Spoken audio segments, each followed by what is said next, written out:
고린도전서 11장 30절에서 34절 말씀 읽겠습니다. 그러므로 너희 중에 약한 자와 병든 자가 많고 잠자는 자도 적지 아니하니 우리가 우리를 살폈으면 판단을 받지 아니하려니와 우리가 판단을 받는 것은 주께 징계를 받는 것이니 이는 우리로 세상과 함께 정죄함을 받지 않게 하려 하심이라. 그런즉 내 형제들아 먹으러 모일 때 서로 기다리라. 만일 누구든지 시장하거든 집에서 먹을지니 이는 너희의 모임이 판단받는 모임이 되지 않게 하려 함이라. 그 밖의 일들은 내가 언제든지 갈 때에 바로 잡으리라. 아멘. 자, 오늘 고린도전서 11장 마지막 말씀을 우리가 봅니다. 지난주에 우리가 자기를 살펴라 그랬죠. 자기를 살펴라. 성찰이라는 단어를 우리가 묵상을 했어요. 자기를 살피라는 것은 내 안을 살피는 거예요. 우리가 그리스도인으로서 항상 잊지 말아야 될 거예요. 세 부분을 살펴야 돼요. 하나는 바로 방금 얘기한 내 안을 살피는 자기 성찰이고, 그럼 나머지 두 개는 뭐겠습니까? 하나는 위를 살피라는 거죠. 하나님을 생각하는 거. 또 하나는 옆을 살피라는 거겠죠. 이웃을 생각하라는 거예요. 이 세 개를 제대로 감당한다면 정말 온전한 그리스도인의 삶을 산다, 이렇게 말할 수 있을 것입니다.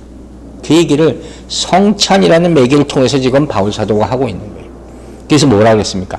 합당하지 않게 먹고 마시는 것. 합당하지 않게 먹고 마신다. 이게 무슨 얘기예요? 합당하지 않게 먹고 마신다는 것은 주의 몸을 분별하지 못하고 먹고 마신다는 거예요. 그리고 그 결과는 어마어마한 것이었어요. 주의 몸을 분별하지 못하고 먹고 마시는 것은 뭘 먹고 마시는 거예요? 죄를 먹고 마시는 것이에요. 죄를 먹고 마신다. 그리고 그 결과가 어떻게 되었는가? 그게 오늘 본문에 나오는 거예요. 두려운 말씀이에요. 우리가 먼저 생각해 보세요. 상식적으로도. 우리가 죄를 먹으면 그 결과가 뭘까요? 분명히 죄의 삭은 사망이라고 배웠잖아요. 그러니까 지금부터 오늘 우리가 보게 될 이 말씀은 너무도 사실은 당연한 말씀인데, 잘 생각해보면 이거 정말 이런 일이 일어났단 말이야? 놀랄 수밖에 없는 일인 거예요. 자, 고린도전서 11장 30절부터 봅니다. 그러므로 너희 중에 악한 자와 병든 자가 많고 잠자는 자도 적지 아니하니. 여러분, 이게 무슨 말씀인지 아시겠어요? 이런 얘기예요. 온전한 성찬을 드리지 못했을 경우, 회개하지 마, 하나됨을 생각하지 않고, 그 결과 육체가 쇠약해지거나 병이 들거나 심지어 죽는 사람이 생겼다는 거예요. 여러분, 이게 믿어지세요? 실제로 이런 일이 일어났다는 거예요. 물론 여러분, 죄의 삭은 사망이라고 했지만 정말 이것이 그대로 우리한테 나타난다면 온전히 살 사람이 누가 있겠어요? 우린 다 매일마다 죄를 짓고 사는데. 이게 참 힘든 얘기예요. 또 여러분, 이런 얘기를 들어본 지 꽤 오래됐을 수도 있어요. 우리가 질병이 있고 병에 걸리는 건 누구나 그렇잖아요. 근데 그것과 죄와 여러분 연결돼 있습니까? 안 돼 있습니까? 성경을 가만히 보면요, 죄야 뗄래야 뗄 수 없어요. 근데 이게 목사들은 함부로 얘기 못하죠. 그러면서 항상 우리는 이렇게 얘기하잖아요. 모든 것이 다 그렇지는 않지만, 하지만 실제적으로 성경을 가만히 보면 죄의 뿌리와 다 연결되어 있단 말이에요. 근데 그럼에도 불구하고 바울 사도가 이렇게 강하게 마지막에 얘기한 것을 보면 정말 고린도 교인들뿐만 아니라 이 글을 보는 모든 사람들이 심각하게 생각해야 된다. 그러니까 우리가 이렇게 평상시에 얘기는 쉽게 하잖아요. 말씀을 먹으면 살고 죄를 먹으면 죽는다. 그 말은 심플하죠. 말씀을 먹으면 치유되고 죄의 삭은 사망이다. 그런 이것을 정말 얼마나 심각하게 생각하고 말씀을 먹기 위해서 모든 힘을 기울이고 있느냐. 이걸 생각해 보면 일단 고린도 성도들은 여기서 너무 멀리 떨어져 있었다는 것이죠. 바울이 이렇게까지 얘기할 정도라면 이분 어떤 생각이 되세요? 아마도 모르면 몰라도 이 사람들이 서로 싸우고 사랑하지 않고 서로 시기하고 이런 세월이 굉장히 오래된 거예요. 게다가 신앙생활 자체도 형식적으로 했어요. 그냥 왔다 갔다 하는, 그게 굉장히 오래됐다는 거예요. 그러니까 오죽하면 바울 사도가 이제 마지막에 그 얘기를 합니다. 내가 다시 갈 거야. 그때 보자 하는 얘기를 하는, 그 정도로 할 말이 무지무지하게 많은 거예요.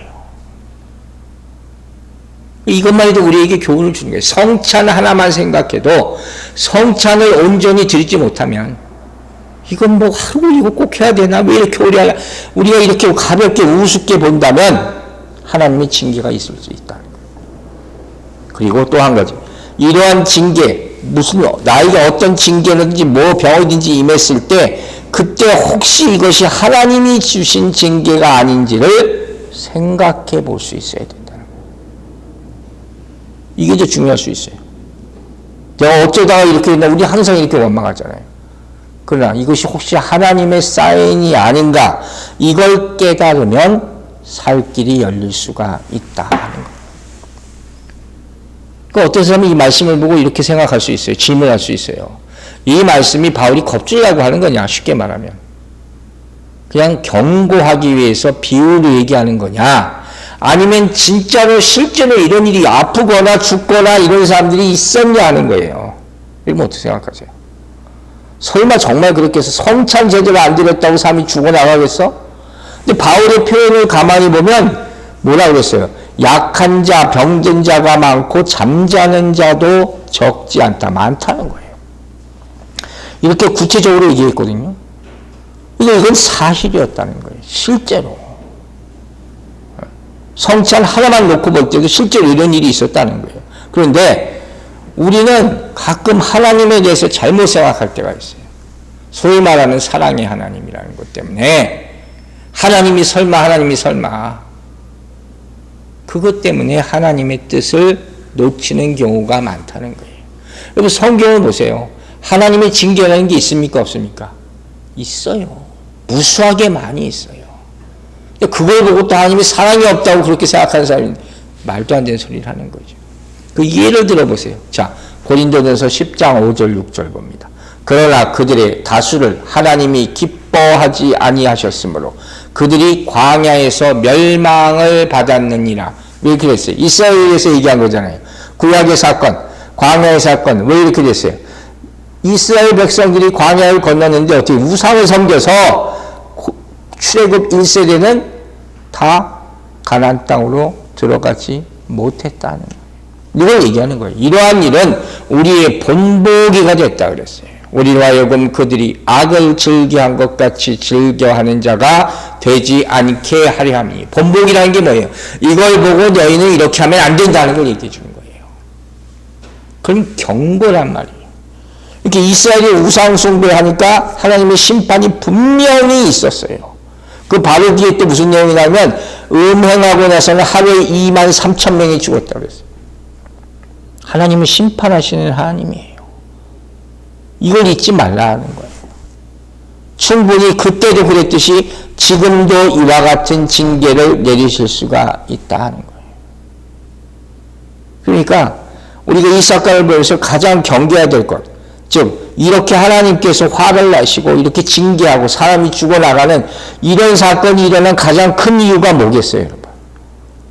고린도 교인들처럼 지금 자신의 죄에 대한 회개 없이 성찬에 참여하는 자들이 이런 고통을 당하는 이유가, 가장 근본적인 이유가 뭐겠냐는 거예요. 바로 성결에 대한 문제예요. 거룩에 대한 문제. 성찬의 핵심은 거룩이에요. 예수 그리스도의 살과 피니까. 근데 그것을 지키지 못했다는 거예요. 여러분, 하나님이 우리에게 요구하시는 가장 큰 두 가지 조건, 제가 항상 얘기했잖아요. 성결과 순종이에요. 성결과 순종. 이거 꼭 잊지 마시고 따르게 되기를 주의 이름으로 축원합니다. 그런데 여기서 이런 오해를 할 수도 있어요. 그러면 성찬을 제대로 드리지 못해서 죽었다면 성찬이라는 게 무슨 마술과 같은 능력이 있는 예식이냐? 이런 오해를 하는 사람도 있단 말이에요. 그래서 잘못된 성찬 때문에 병이 나고 죽었다면 올바로 드린다면 다시 그 병이 나았거나 죽었던 사람이 살아올 수도 있다는 것이냐? 이렇게 물어보는 사람이 있다니까요. 분명히 말씀을 드리지만 저도 성찬 예식을 할 때 이런 기도를 자주 하는 편이에요. 특히 병자들 위해서 꼭 제가 한 번씩은 짧게 기도를 합니다. 하나님의 나라가 임하는 체험이 있게 해달라고 하든가. 그러나 성찬을 드리는 목적이 병 고침은 아니라는 거예요. 우리가 잊지 말아야 할 핵심 뭐예요? 성찬이 예수의 살과 피를 먹고 마시는 것이라는 거예요. 이걸 기억하고 기념하라는 거예요. 여기서 벗어나지 말라는 거예요. 그래서 저는 이렇게 고린도 교회에서 지금 일어난 어마어마한 사건을 이렇게 풀어서 설명을 하고 싶어요. 말하자면 이런 거예요. 우리가 성찬을 통해서 뭘 하는 거예요?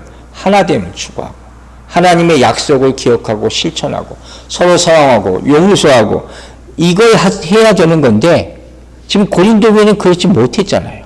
서로 미워하고 서로 정죄하고 이렇게 하면 그 다음에 무슨 일이 생기겠어요? 여러분 서로 미워하면 무슨 일이 가장 먼저 생기는지 아세요?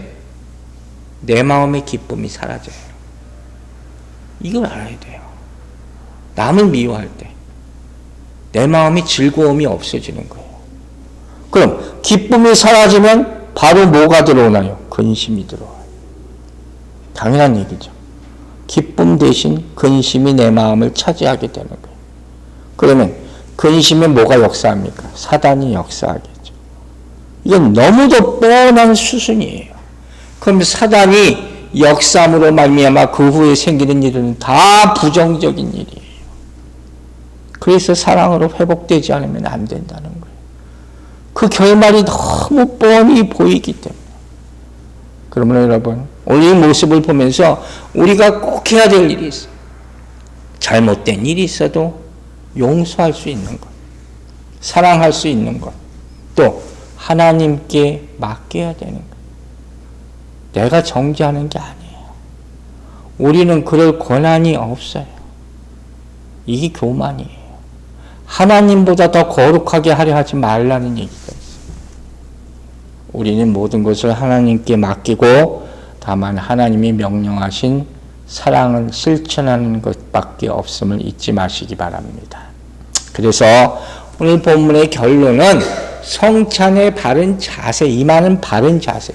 이렇게 죽을까봐 무서워서 제대로 하라는 일이 결제가 아니란 말이에요, 여러분. 하나님이 징계하신다고 해서 하나님의 징계는 다 인과응보식으로 이룬 게 아니에요. 그러지 않아요. 어쩔 때는 멀쩡히 가만히 있잖아요, 악한 사람들이.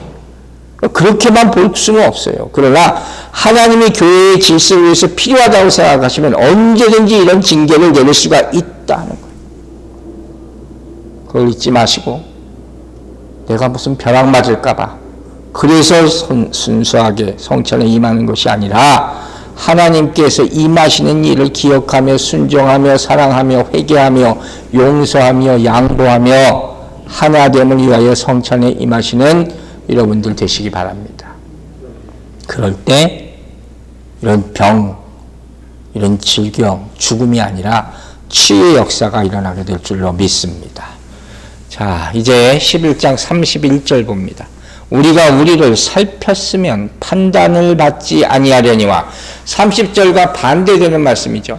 우리가 지금 잘못된 성찬으로 말미암은 징계, 그 다음에 우리 징계의 의미에 대해서 배우고 어떻게 이걸 해결할 수 있는가 그 순서로 남겨진 말씀들을 이어나가려고 하는 거예요. 즉 바울은 앞에서 잘못된 성찬으로 말미암아 이루어진 결과 하나님의 징계와는 달리 온전하게 성찬을 실천할 경우에는 어떻게 된다는 거예요? 하나님의 징계를 받지 않게 된다는 거예요. 당연한 얘기겠죠. 여기 말하는 우리가 우리를 살폈으면 하는 말은 29절에 나온 분별을 하다 이거가 똑같은 거예요. 즉 스스로를 판단하라는 거예요. 그러기 위해서 가장 기본적인 것은 주의 몸, 주의 피가 무엇을 의미하는지를 항상 기억하라. 주의 몸은 뭐예요? 하나됨이죠. 주의 피는 언약을 상징한다고 했죠. 이걸 항상 잊지 말고 먹고 마시고 그 다음에 나를 돌아보라는 거예요. 나 스스로를 성찰하고 돌아보고 판단하는 일을 할 때, 그 일을 하고 나서 성찬에 참여할 때는 어떤 징계도 절대로 일어나지 않을 것이다. 너무도 당연한 거 아니에요. 너무도 당연한 거지만 우리가 이런 순서를 밟고 있지 않으니까 문제가 되는 것이고, 그걸 안 하다 보니까 점점 게을러지게 되는 것이고, 신앙적으로 한번 게을림에 빠지게 되면 다른 길로 가게 될 수밖에 없는 것이다. 잘못된 결과를 가져오게 되는 거예요. 그게 고린도 교인의 모습이라는 거예요. 고린도 교인은 처음부터 이렇게 했겠어요? 그래 나중에 점점 형식적이 되다 보니까 성찬을 자기 개인 프라이빗 파티 같이 생각했다는 거예요. 그리고 우리가 배웠잖아요. 중요하게 잘못한 거. 가난한 자들을 전혀 돌봐주지 않았다 하는 거예요. 오히려 수치스럽게 만드는 일을 했다. 그 대표적인 구절이 바로 고린도서 11장 22절이었어요. 다시 한번 봅니다. 너희가 먹고 마실 집이 없느냐? 너희가 하나님의 교회를 업신여기고 빈궁한 자들을 부끄럽게 하느냐? 내가 너희에게 무슨 말을 하랴? 너희를 칭찬하랴? 이것으로 칭찬하지 않노라. 우리가 배웠잖아요. 이렇게까지 가는 거예요. 근데 그러면서도 아무런 죄책감도 느끼지 못하고 문제의식도 느끼지 못하는 거예요. 당연하게 생각하는 거예요. 여기서 판단받는다는 말이 심판한다고 똑같은 얘기란 말이에요. 근데 이 본문을 가만히 보면 하나 주목할 만한 게 뭐냐면, 앞서 30절에서는 너희 중에 라는 표현을 썼거든요. 근데 이 31절에 들어와서는 우리라는 표현을 썼어요. 뭐가 차이가 있을까요? 너희 중에는 고린도 교인을 향해서 하는 말이잖아요. 그럼 우리라는 말은 뭐예요? 바울 사도 자신도 여기에 포함시키는 거예요. 나도 온전히 성찬 드리지 않으면 하나님으로부터 징계를 받는다. 이걸 스스로 얘기하고 있는 거예요. 우리에게 중요한 교훈이죠. 항상 말씀은 나에게 먼저 적용이 돼야 된다. 말씀은 남을 정죄하기 위해서 하나님이 주신 것이 아니라 먼저 항상 나에게 먼저 적용이 돼야 된다. 그럴 때 변화가 나타날 수밖에 없죠. 이처럼 성찬이라는 건 양면성이 있다는 거예요. 축복의 통로가 되기도 하지만 심판의 통로가 될 수도 있다. 이걸 잊지 말고 온전한 성찬에 참여하시게 되기를 바랍니다. 이제 32절 볼게요. 11장 32절. 우리가 판단을 받는 것은 주께 징계를 받는 것이니 이는 우리로 세상과 함께 정죄함을 받지 않게 하려 하심이라 그랬어요. 먼저 여기서 바울이 뭐라고 해요? 심판받는 것과 판단받는 것. 판단이 심판이라고 했잖아요. 심판이 또 뭐라고 그러는 거예요? 주께 징계를 받는 것. 이 흐름을 가만히 보셔야 돼요. 여러분, 징계의 의미가 뭔지 우리가 이미 많이 배웠어요. 징계의 의미는 성경이 여러 가지로 나오는데 이런 것들이에요. 어린아이를 가르친다 할 때도 징계의 의미, 또 매를 때린다는 것도 있고, 말로써 훈육한다는 의미도 있고, 또한 고난으로 징계한다는 의미도 있어요. 그러니까 하나님의 징계는 그 방법이 굉장히 많아요. 예를 들어서 히브리서 12장 6절에 이런 말씀이 있습니다. 주께서 보세요. 사랑하시는 자를 징계하시고 그가 받아들이시는 아들마다 채찍질 하심이라 하였으니. 이걸 일반인들은 이해 못할 거예요. 사랑하는 사람들은 왜 매를 때립니까? 자기 아들을 왜 채찍질 합니까? 그러나 하나님은 이렇게 하신다는 거예요. 이게 하나님의 사랑이라 하는 거예요. 이 사랑의 의미는 뭐겠어요? 바로 그릇 행하는 탕자와 같은 자식들을 되돌이키기 위해서, 다시 돌아오기 위해서, 그렇게 만들기 위해서 하는 아버지의 사랑의 표현이 바로 징계라는 거예요. 죄를 지은 성도들을 회개시켜서 하나님께 돌아오기 위한 수단이 바로 징계라는 거예요. 여러분 가만히 생각해 보세요. 우리에게 이게 없으면 돌아올까? 하나님으로부터 멀리 떨어져 있는 탕자와 같은 사람이 과연 돌아올 수가 있을까? 은혜를 주시지만 그걸 외면하는 사람은 이 방법밖에 없다는 거예요. 이것도 하나님의 사랑이죠. 잠언 3장 12절 보세요.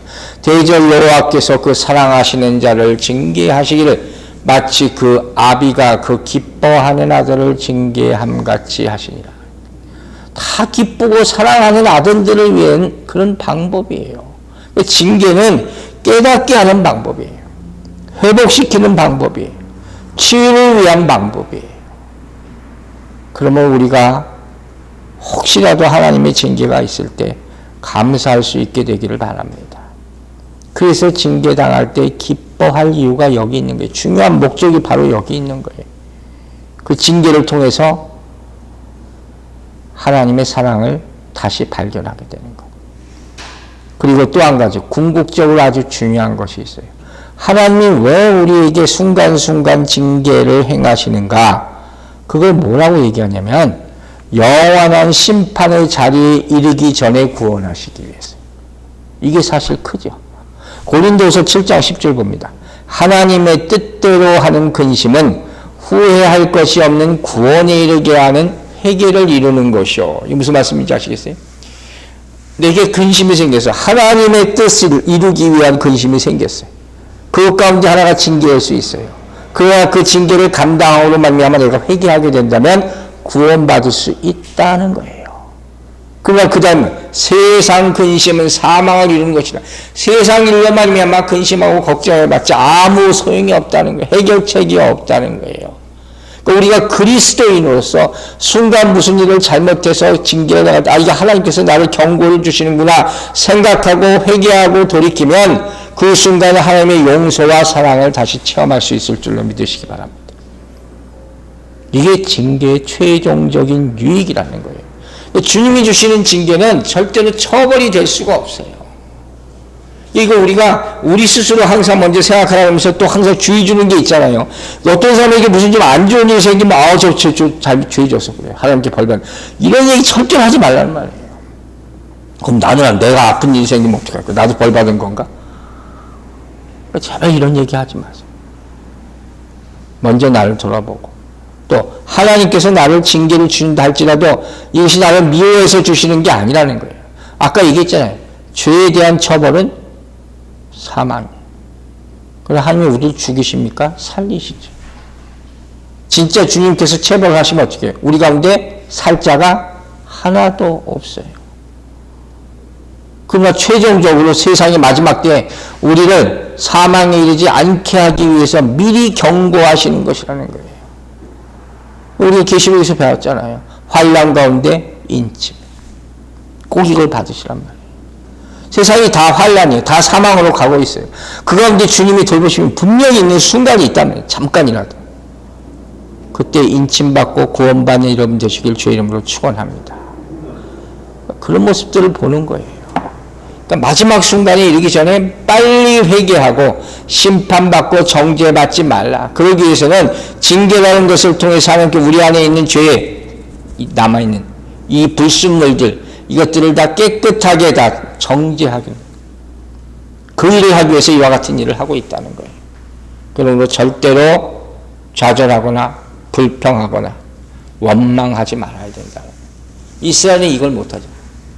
광야 내내 하나님을 원망하는 그 많은 혜택을 누리고도. 그래서 여기 나오는 세상은 뭐냐면 여러분 세상에 대해서 우리가 말할 때 확 보여요. 세상이 뭐냐 성경에서 세상은 첫째는 우리가 사는 세상을 세상이라고 그러죠.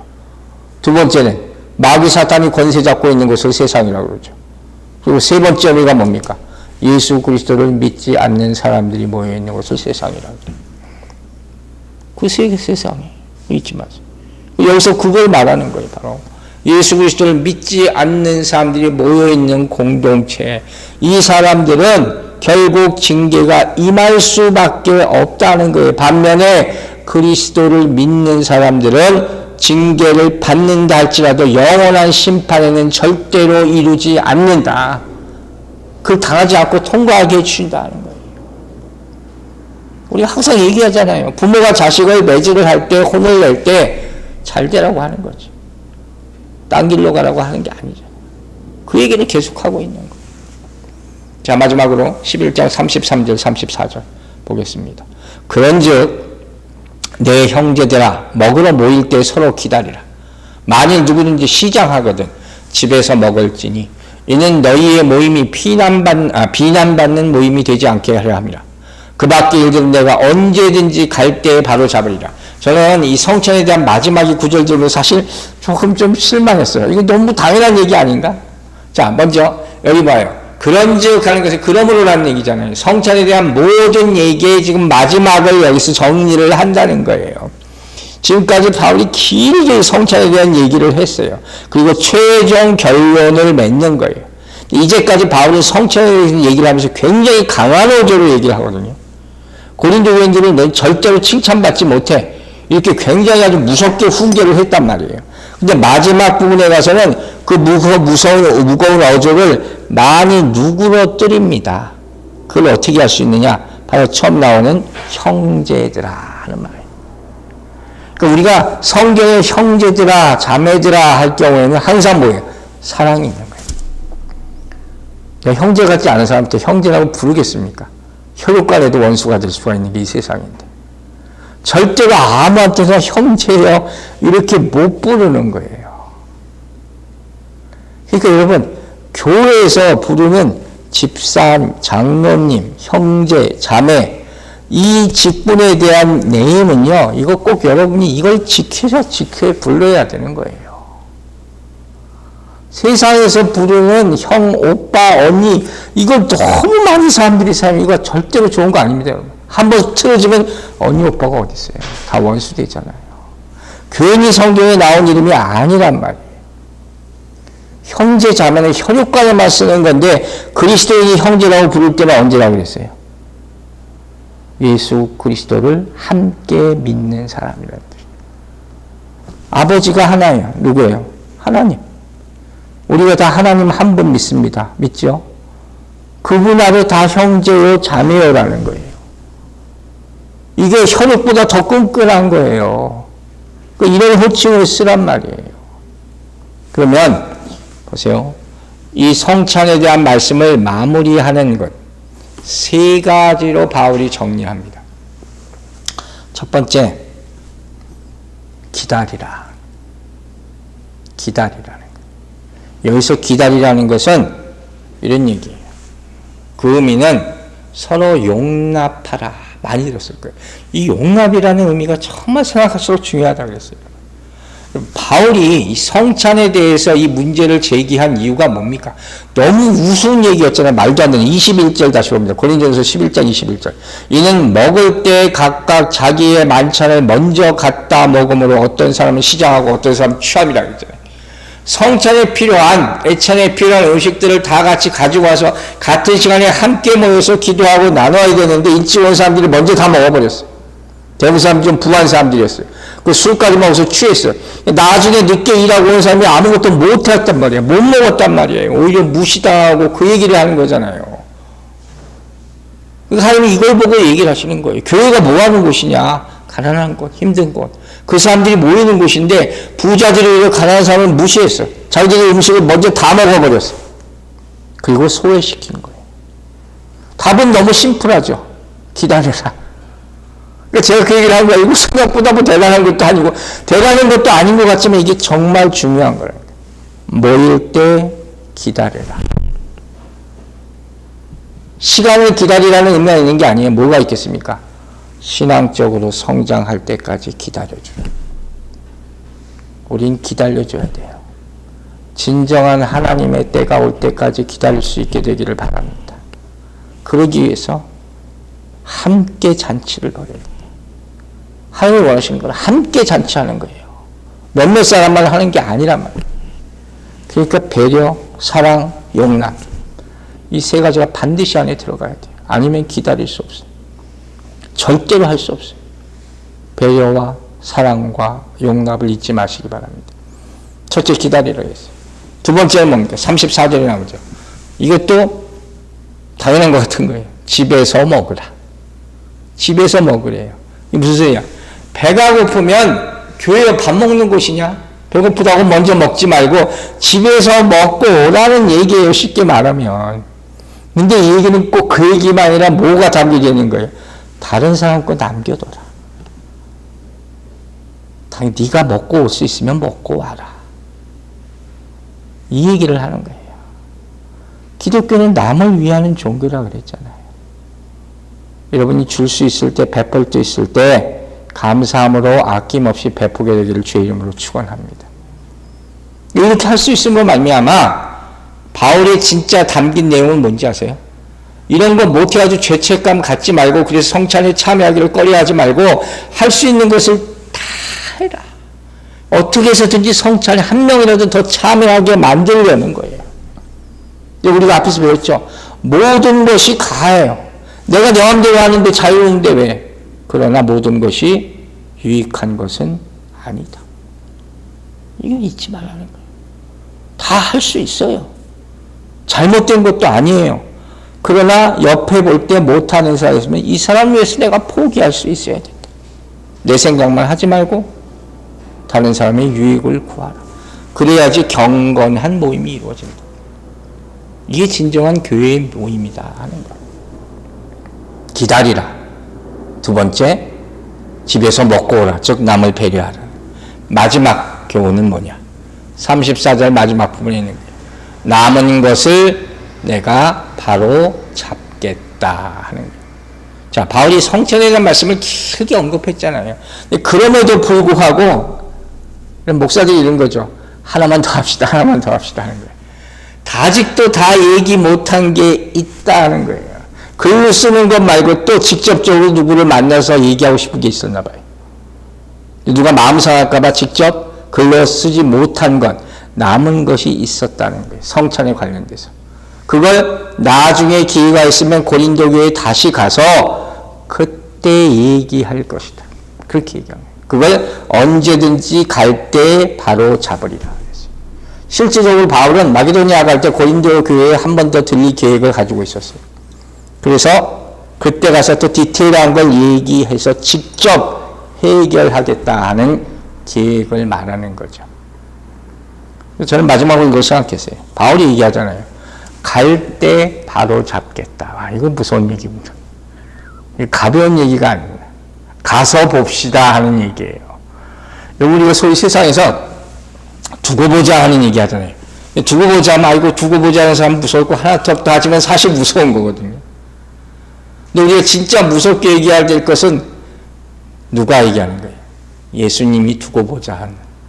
이게 정말 무서운 얘기죠. 그죠? 요한복음 21장에 생각났어요. 마지막 장에. 요한복음 21장 25절 마지막 절에 이런 말씀 있잖아요. 예수께서 행하신 일이 이외에도 많으니 만일 낱낱이 기록된다면 이 세상이라도 이 기록된 책을 두기에 부족할 줄 알아요. 여기도 그런 거예요. 더 할 말이 많지만 이 정도 하고 끝내겠다 하시는 건 아닙니까? 우리가 잊지 말아야 될 건 있어요. 바울이 고린도 교인들에게 내가 다시 한번 들릴 것이다 할 때 딱 떠오르는 게 뭐예요? 주님이 다시 오겠고 주님이 다시 오신다고 분명히 하셨고 그때는 이런 경고 이게 아니라 직접 심판을 하실 거예요. 그걸 잊지 마세요. 그리고 그 전에 빨리 회개하시기 바랍니다. 말씀 마칠게요. 사랑하는 여러분, 오늘 타이틀, 주제를 뭘로 생각할까 고민을 하다가 판단도 아니고 징계도 아니고 제가 결정한 건 이거예요. 아까 말한 거, 서로 기다리라. 서로 기다리라. 이 안에 예수 그리스도의 사랑이 담겨져 있어요. 이 안에 성찬의 의미가 담겨져 있어요. 무엇보다도 우린 뭘 기다려야 됩니까? 주님이 다시 오실 때를 기다리는 마라나타의 신앙으로 살아가게 되기를 주의 이름으로 축원합니다. 기도하겠습니다. 아버지 하나님 감사합니다. 성찬에 대한 긴 말씀을 보면서 우리가 다시 주님의 살과 피를 생각하고 기억하고 기념하며 하나님의 언약과 하나됨에 대해서 깊은 묵상을 하게 하심을 감사드립니다. 바울이 고린도 교인들에게 다시 갈 날을 예고합니다.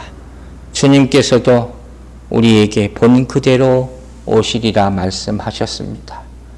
그때가 가까워지고 있습니다.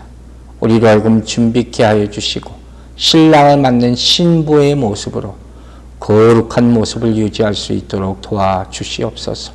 그때까지 우리와 함께해 주실 줄로 믿사오며 예수 그리스도의 이름으로 기도했습니다. 아멘.